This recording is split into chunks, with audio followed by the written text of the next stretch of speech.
প্রিয় অষ্টম শ্রেণী সকল ছাত্রছাত্রী, আশা করি তোমরা সবাই খুব ভালো আছো। তোমাদের দেখো ফাইনাল পরীক্ষা ভূগোল বিষয়ের 2, 3 এবং 5 নম্বরের ইম্পর্টেন্ট প্রশ্নপত্রগুলি দেখে নাও এবং এই প্রশ্নপত্রগুলি তোমরা খুব ভালোভাবে রেডি করো। ফাইনাল পরীক্ষার জন্য 100% কমন পাবে এবং তোমাদের কিছু লং প্রশ্ন আমি বলে দিচ্ছি যেগুলি এবছরের জন্য খুবই ইম্পর্টেন্ট, ঠিক আছে?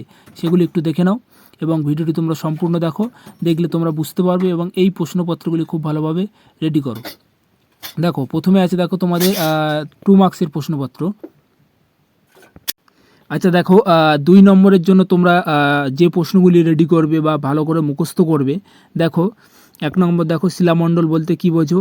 রূপান্তরিত শিলা দুটি বৈশিষ্ট্য উদাহরণ দাও এবং পাললিক শিলা দুটি বৈশিষ্ট্য উল্লেখ করো, ঠিক আছে? পাললিক শিলাটা এবছরের জন্য খুবই ইম্পর্টেন্ট বা ভেরি ইম্পর্টেন্ট। আচ্ছা পরবর্তী দেখো সুপ্ত আগ্নেয়গিরি কাকে বলে উদাহরণ দাও এবং আগ্নেয় শিলার দুটি বৈশিষ্ট্য লেখে এবং উদাহরণ দাও, ঠিক আছে?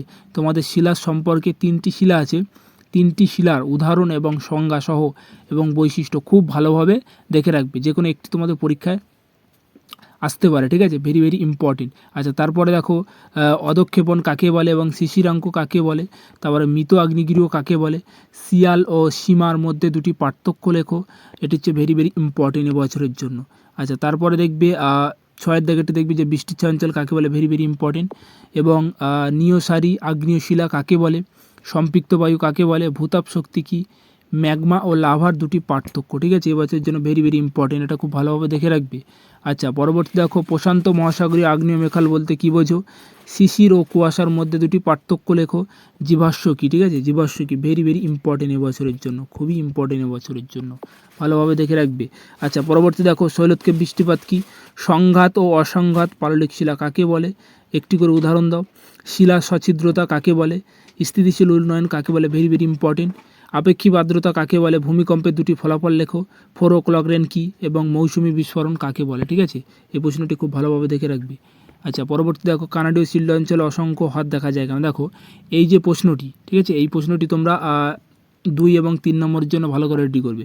আচ্ছা তারপর দেখো ক্যারেজ প্রথা কী, আর্টিজিও কূপ কী, ভেরি ইম্পর্টেন্ট, আর্টিজিও কূপটি খুব ভালোভাবে দেখে রাখবে। ওকে। আচ্ছা পরবর্তী দেখো আন্দিজ পর্বতের অঞ্চলে ভূমিকম্প প্রবল কেন? এই প্রশ্নটি তোমরা 2+3 নম্বরের জন্য ভালো করে মুখস্থ করবে। 22 ব্যাসাল্টের সূত্র কী এবং জ্যাকোস কাদের বলা হয়, অ্যাস্থেনোসিফিয়ার কী, ঠিক আছে? এই প্রশ্নটি ভেরি ইম্পর্টেন্ট এবছরের জন্য। যেগুলি যে প্রশ্নগুলি স্টার্ট দেওয়া আছে সেগুলো একটু খুব ভালোভাবে পড়বে, ঠিক আছে? আচ্ছা তারপরে ফার শিল্প কী, আইটিসিজেড কী এবং নিফেসিমা কী, ভূমিকম্পের উপকেন্দ্র কাকে বলে, কুয়াশা কীভাবে সৃষ্টি হয়, সুনামি কাকে বলে, আহ ও পাহ কী, নিরপেক্ষ পাতসীমানা কাকে বলে, উদাহরণ দাও এবং সমবর্ষ রেখা কাকে বলে, ঠিক আছে? আচ্ছা কাকে কেন শীতকালীন বৃষ্টিপাত দেশ বলা হয়, তোমরা জানো ভূমধ্যসাগরকে। এবং কাকে কেন পৃথিবীর ফুসফুস বলা হয়, ক্রোপেসীমা ও নিপেসীমা কী এবং বহুমুখী নদী কল্পনা, ঠিক আছে? এই হচ্ছে তোমাদের 2 নম্বরের ইম্পর্টেন্ট প্রশ্নপত্র। এখান থেকে তোমরা সবকটি যদি খুব ভালোভাবে মুখস্থ করো 100% কমন পাবে পরীক্ষায়। ওকে। আচ্ছা পরবর্তী দেখো 3 এবং 5 নম্বরের জন্য যে প্রশ্নগুলি এবছরের জন্য ভেরি ইম্পর্টেন্ট। আচ্ছা দেখো এইগুলি তোমরা পড়ো, আশা করি 100% কমন পাবে। দেখো ঘূর্ণিবাদ ও পতিত ঘূর্ণিবাদের মধ্যে 3টি পার্থক্য লেখো, ভেরি ইম্পর্টেন্ট এবছরের জন্য। অ্যানাবাটিক বায়ু ও ক্যাটাবাটিক বায়ু কাকে বলে এবং পার্থক্য দেখে রাখবে, ঠিক আছে? আচ্ছা নিরক্ষীয় অঞ্চলে নিম্নচাপ বলয় সৃষ্টি হওয়ার কারণগুলি কী কী? আচ্ছা পরবর্তী দেখো অশ্ব অক্ষাংশ বরাবর পালতোলা জাহাজগুলি গতিহীন হয়ে পড়ে কেন বা অশ্ব অক্ষাংশ টিকা, ঠিক আছে? এটা একটু খুব ভালোভাবে দেখে রাখবে। আচ্ছা পরবর্তী দেখো সমুদ্রবায়ু ও স্থলবায়ুর মধ্যে 3টি পার্থক্য লেখো, ভেরি ইম্পর্টেন্ট। আচ্ছা তারপরে দেখবে যে মৌসুমি বায়ুকে স্থলবায়ু ও সমুদ্রবায়ু বৃহৎ সংরক্ষণ বলা হয় কেন, ভেরি ইম্পর্টেন্ট। যে প্রশ্নগুলি স্টার দেওয়া আছে সেগুলি খুবই গুরুত্বপূর্ণ এবছরের জন্য। আচ্ছা পরবর্তী দেখো মৌসুমি জলবায়ুর 3টি বৈশিষ্ট্য লেখো। মৌসুমি জলবায়ু ও ভূমধ্যসাগর জলবায়ুর মধ্যে পার্থক্য লেখো।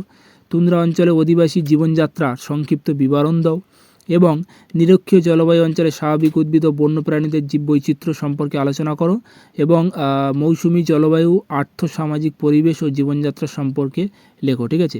এগুলি দেখে রাখবে। আচ্ছা দেখো অবনমন, দেখো অবনমন কী এবং অবনমনের নিয়ন্ত্রণের উপায়গুলি কী কী উল্লেখ করো, ভেরি ইম্পর্টেন্ট, ঠিক আছে? এই প্রশ্নটি প্রায় আসে, খুব ভালোভাবে দেখবে।